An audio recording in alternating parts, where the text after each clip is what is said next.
5 seconds. Start.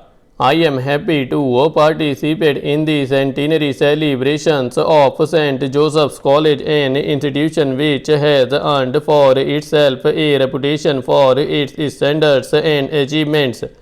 Among its alumni are some who distinguished themselves in the fields of science, administration, and in the army. The institution has thus contributed significantly to the country's progress and defense. Institutions like yours, started by missionaries in different parts of the country, have helped a great deal to spread Western education in the country, especially in the 19th century and the earlier decades of this century. They have thus helped the country to absorb all that is good in Western thought and also to develop in science and technology. Academically, these institutions have always produced good results. It is due to the habits of discipline and hard work which the institutions seek to foster and promote among the pupils. Discipline is best promoted not by the fear of punishment, but by the example of those in authority. The founders of these institutions and those in charge of them belong to organizations which demand of their members discipline and dedicated hard work, qualities which they in turn seek to promote among their pupils. It is this approach which is responsible for the better performance of these institutions. During the past 2 or 3 decades, there has been a large increase in the number of institutions offering higher education. Extensive and widespread facilities have already been created, and the main effort now should be to put them to the maximum possible use. Institutions which have low enrollment and inadequate facilities have come up in certain places. The aim should now be more to bring up such non-viable institutions rather than to establish new ones. At the same time, the needs of the first generation learners, particularly those belonging to socially and economically backward sections, for whom higher education provides an opportunity to improve their social and economic status, have to be taken care of so as to enable them to take advantage of employment opportunities.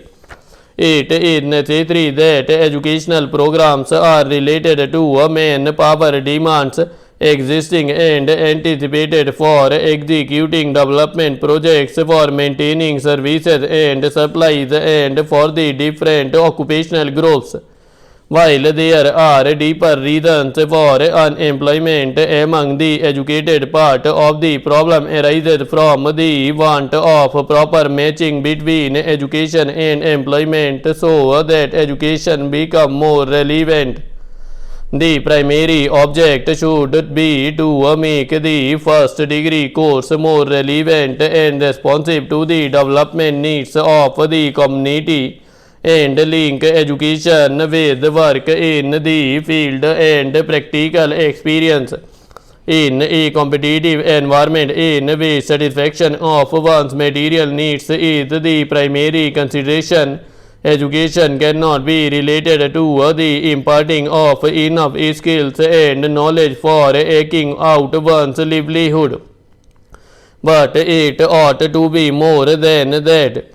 It should aim at more than mere transmission of a body of settled knowledge. It should endeavor to promote the scientific habit of mind.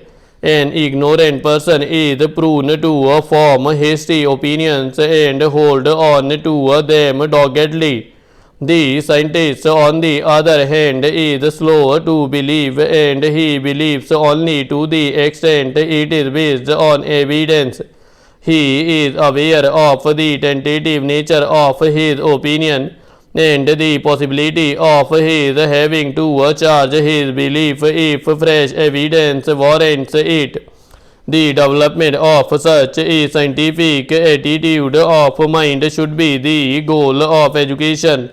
Today, with powerful mass media constantly pouring forth propaganda for commercial, political, and other ends, a citizen needs more than ever to develop a capacity for shifting facts and evidence and to think objectively. It should be the aim of education to develop such capacity.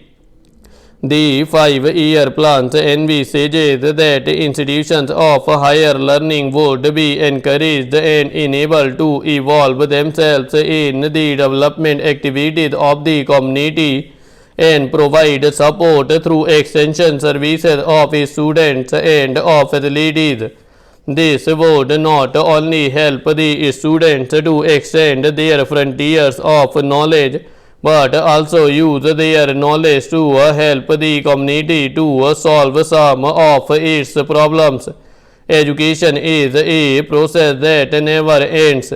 One learns all one's life.